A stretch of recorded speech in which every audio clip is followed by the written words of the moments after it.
Good morning students. Today we are going to discuss the third chapter of third class. The name of third chapter, that is caring of elderly, and that is the chapter of EVS. Okay, what is the caring of elderly? That means हमें जो हमारे बड़े हैं उनकी care कैसे करनी चाहिए. Care that means उनकी देखभाल कैसे करनी चाहिए. जो हमारे बड़े हैं या फिर हमारे पेरेंट्स हैं या फिर हमारे जो ग्रैंड पेरेंट्स हैं, हमें उनकी कैसे देखभाल करनी चाहिए. Okay, now we are going to start. Ravi lives in a joint family. Ravi एक जॉइंट फैमिली में रहता है. जॉइंट फैमिली मीन्स ऐसी फैमिली जिसमें उसके पेरेंट्स हैं और उसके ग्रैंड पेरेंट्स भी है. जॉइंट फैमिली का मीन्स होता है बड़ी family. He has his grandparents, father, mother, sister and younger brother. अब उनकी फैमिली में कौन कौन है? उसके ग्रैंड पेरेंट्स हैं, दादा दादी हैं, उसके पिताजी हैं, उसकी माता, उसकी बहन और उसका जो है यंगर ब्रदर, दैट मीन्स उसका छोटा भाई है. His grandfather is very attach to him. उसके जो ग्रैंड फादर हैं वो उससे बहुत ही अटैच्ड हैं. दैट मीन्स उसके बहुत ही वो क्या है, नज़दीक हैं. He takes care of his grandfather. और वो जो रवि है वो अपने जो ग्रैंड फादर है उसकी वो टेक केयर करता है. दैट मीन्स उनकी देखभाल करता है. Let's know how. अब हम देखते हैं कि वो उनकी देखभाल कैसे करता है. रवि's grandfather is eager to go out for a walk. जो रवि के जो ग्रैंडफादर हैं वो एगर हमेशा क्या होते हैं, उत्सुक रहते हैं. एगर का मीन्स होता है उत्सुक रहना. वो बहुत ही उत्सुक रहते हैं to go out for a walk, एक वॉक के लिए. दैट मीन्स बाहर जाने के लिए वो बहुत ही उत्सुक रहते हैं. But he can not walk on his on. But लेकिन वो वॉक नहीं, दैट मीन्स वो चल नहीं सकते. On is on, that means वो खुद से चल नहीं सकते. दैट मीन्स उन्हें चलने में प्रॉब्लम होती है. कम ग्रैंडपा. और रवि तब अपने ग्रैंडपा को बोलते हैं, अपने ग्रैंडफादर को, दैट मीन्स आप आइए. I will take you to the nearby park, said Ravi. और मैं आपको जो यहाँ पे नज़दीक का पार्क है वहाँ पर लेकर जाऊँगा. रवि यह बात उन्हें बोलता है. Grandpa went to the park with Ravi. जो ग्रैंडपा हैं वो जाते हैं रवि के साथ पार्क में. They set under a big tree. और वो क्या करते हैं, एक बहुत ही बड़े पेड़ के नीचे बैठ जाते हैं. There his grandfather met one of his old friends. तब जब वो वहाँ पे पेड़ के नीचे बैठे होते हैं तब जो उसके ग्रैंडफादर हैं, जो उसके दादाजी हैं रवि के, वो किससे मिलते हैं, अपने एक बहुत ही पुराने दोस्त से मिलते हैं. They both talk to each other. और वो दोनों एक दूसरे से बात करते थे. Grandpa may I go to play with my friends.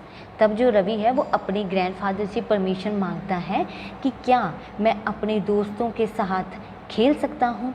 Asked Ravi. वो रवि के अपने दादाजी से पूछता है. Yes you can. हाँ तुम जा सकते हो. But come back with an hour, said Ravi.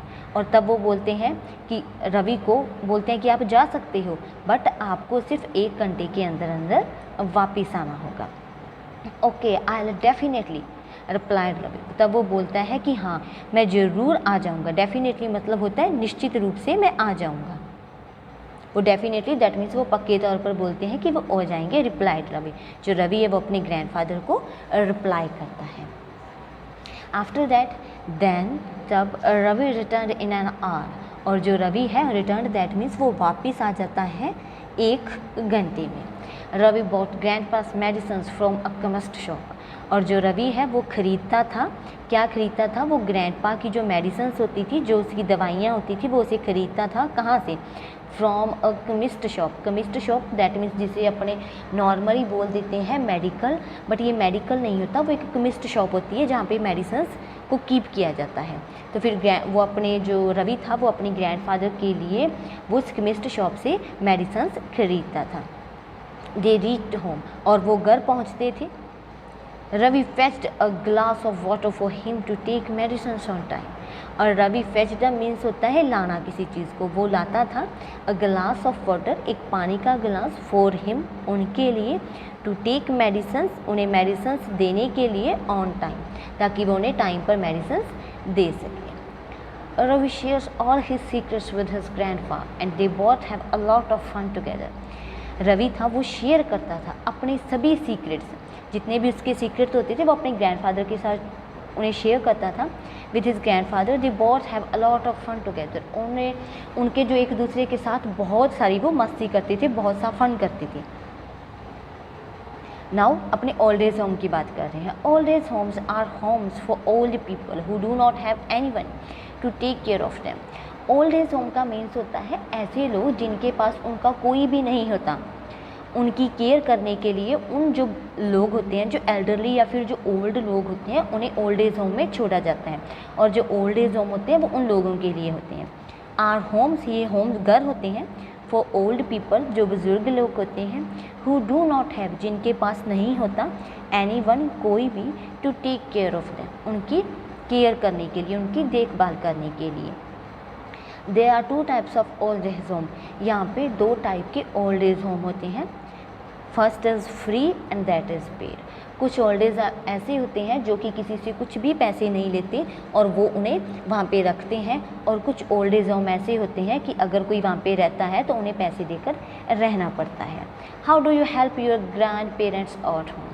अब यहाँ पे है कि आप अपने ग्रैंड पेरेंट्स की घर पे हेल्प कैसे करती हैं। तो अपने कैसे घर पे हेल्प करते हैं, उनके हाउस होल्ड चोर, दैट मीन्स जो घर के वो काम करते हैं, उन घर के कामों में उनकी सहायता करके हम उनकी घर पे हेल्प करते हैं, या फिर उन्हें मेडिसिन टाइम पर देकर उनकी घर पे हेल्प करते हैं। या फिर कुछ ग्रैंड पेरेंट्स इस तरीके से होते हैं जिनकी आई साइड वीक होती है और वो न्यूज़पेपर पढ़ने के बहुत शौकीन होते हैं, तो कुछ बच्चे अपने ग्रैंड पेरेंट्स के लिए न्यूज़पेपर रीड करते हैं। या फिर कई बार ग्रैंड मदर्स होती हैं, जो हमारी दादी जी होती हैं, उन्हें आई साइड की कई बार प्रॉब्लम होती है और उन्हें हॉली बुक्स, दैट मीन्स उन्हें जो पूजा पाठ वाली बुक्स होती हैं वो पढ़ने का बहुत शौक़ होता है, तो बच्चे अपनी दादी जी के लिए उन बुक्स को भी पढ़ते हैं। One day Ravi saw a blind women trying to cross the road. एक दिन रवि देखता था, एक ब्लाइंड वूमेन को उसने देखा था जो कि कोशिश कर रही थी रोड को क्रॉस करने की। He quickly went to her and help her to cross the road. वो जल्दी से, क्विकली मीन्स होता है जल्दी से, वो जल्दी से जाता है उसके पास एंड हेल्प्ड हर, और उसकी सहायता करता है रोड को क्रॉस करने में। रवि's father became happy to know that he helped a blind lady। जो रवि के फादर होते हैं वो बहुत ज़्यादा खुश हो जाते हैं यह जानकर कि उनके बेटे ने ही हेल्प्ड, उन्होंने मदद की है एक ब्लाइंड लेडी की, दैट मीन्स एक अंधी औरत की। He told Ravi that blind people can read with their fingers by using Barley script।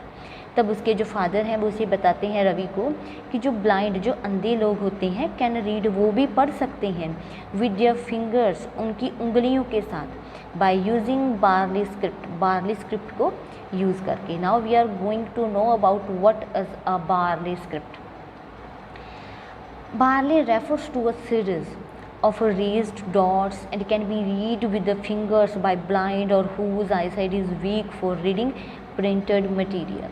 that means यहाँ पे जो बार्ली होता है वहाँ पे एक सीरीज़ होती है, रेज्ड मतलब उभरे हुए वहाँ पे डॉट्स बने हुए होते हैं, जिन पे जो लोग जिनकी आई साइड वीक है या फिर लोग जो ब्लाइंड हैं वो अपनी उंगलियों से, मतलब अपनी उंगलियों को उनके ऊपर रखकर वो फील करते हैं कि कौन सा वर्ड लिखा हुआ है और वह कैसे लिखा हुआ है, उन्हें वो उसकी हेल्प से पढ़ते हैं, जिससे वो पढ़ भी सकते हैं। और बहुत से ब्लाइंड पीपल होते हैं वो बार्ली स्क्रिप्ट की हेल्प से एजुकेटेड भी होते हैं।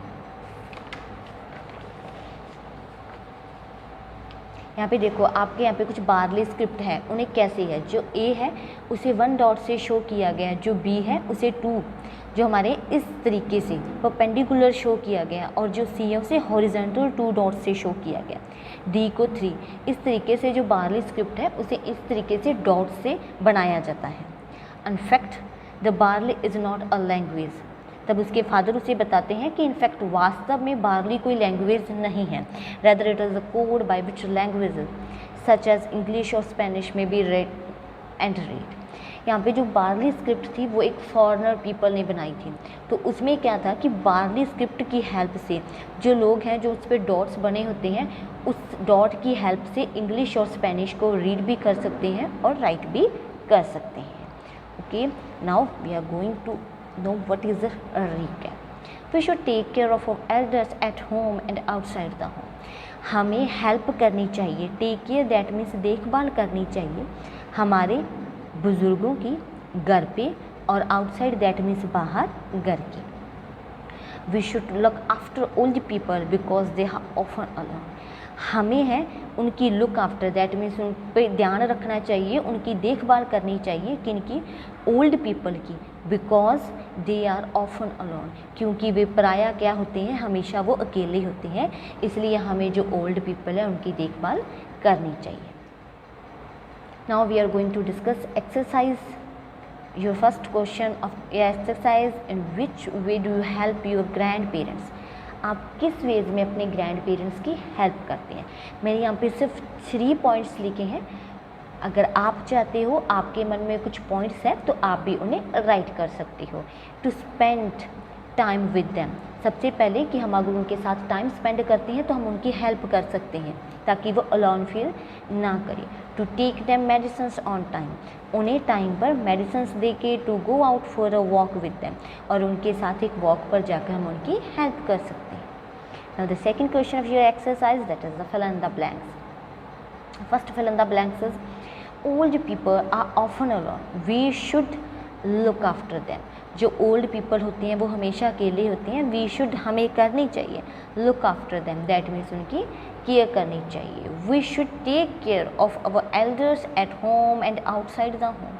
जो हमें हमारे एल्डर्स हैं उनकी टेक केयर करनी चाहिए, घर पे और घर के बाहर. रवि बॉट ग्रैंडपास मेडिसिन, कहाँ से लेके आता था वो, फ्रॉम अ केमिस्ट शॉप से, अपने ग्रैंडफादर की वो मेडिसिन लेकर आते थे. Ravi saw blind lady to cross the road, जो रवि ने एक ब्लाइंड लेडी को देखा था, वो किसकी क्या कर रही थी, रोड को क्रॉस करने की कोशिश कर रही थी. Now the third question of your exercise, that is answer the following question. हमें यहाँ पे कुछ क्वेश्चंस गिवन हैं जिनके हमें आंसर देने हैं. Who is attach to his grandfather, कौन अपने ग्रैंडफादर के साथ अटैच्ड था, तो सबसे नज़दीक कौन था, Ravi. How many types of old home are there, यहाँ पे कितने टाइप के जो ओल्ड होम्स होते हैं वो कितने टाइप के होते हैं, तो हमने we have already read that यहाँ पे 2 टाइप्स के ओल्ड होम होते हैं, एक पेड और एक फ्री. फ्री जिसमें फ्री ऑफ कॉस्ट पे लोगों को रखा जाता है, ओल्ड लोगों को, और एक पेड जिसमें कुछ पैसे देकर रखा जाता है. Define the term barley, barley एक कैसी टर्म थी. This is a series of raised dots, that means उभरे हुए डॉट्स की वो क्या थी, एक सीरीज थी. Who was trying to cross the road, road को क्रॉस करने की कोशिश कौन कर रहा था, a blind lady. Who bought medicine from chemist shop, कौन केमिस्ट शॉप से मेडिसिन लेके आता था, तो हम ऑलरेडी पढ़ चुके हैं, Ravi. Tick the correct options, यहाँ पे आपके पास कुछ MCQs गिवन है और हमें उन MCQs को रीड करके उनकी करेक्ट ऑप्शन को टिक करना है. Braille refers to a series of raised, वहाँ पे रेज्ड क्या थे, डॉट्स होते हैं. Ravi bought grandpa, grandpa की रवि क्या बाउट करता था, फ्रॉम केमिस्ट शॉप से. Shampoos no, inhaler no, spectacles no, that is medicine. Ravi is attach to his, Ravi किसके साथ अटैच था, अपने अंकल के साथ, नो. मदर के साथ, नो. ग्रैंडपा के साथ वो अपने अटैच था. Ravi saw a blind was trying to cross the road, blind एक ना बॉय था, ना आंटी थी, ना उसके फादर थे, वुमेन थी. Okay, then fifth question, braille is a language for the, जो बार्ली लैंग्वेज है वो किन लोगों के लिए, ऐसे लोग जो कि अंधे हैं या फिर इनकी जिनकी जो आई साइड वीक है, कमज़ोर लोगों के लिए नहीं, जिनकी आई साइड वीक है, तो वो किन के लिए है, ब्लाइंड पीपल के लिए है. Old age homes are meant for, जो ओल्ड एज होम होता है वो किन के लिए होते हैं, स्ट्रॉन्ग लोगों के लिए, यंग लोगों या ब्लाइंड लोगों के लिए, सिर्फ वो ओल्ड पीपल्स के लिए होते हैं, old people. Okay students, paste here a photograph of your grand parents.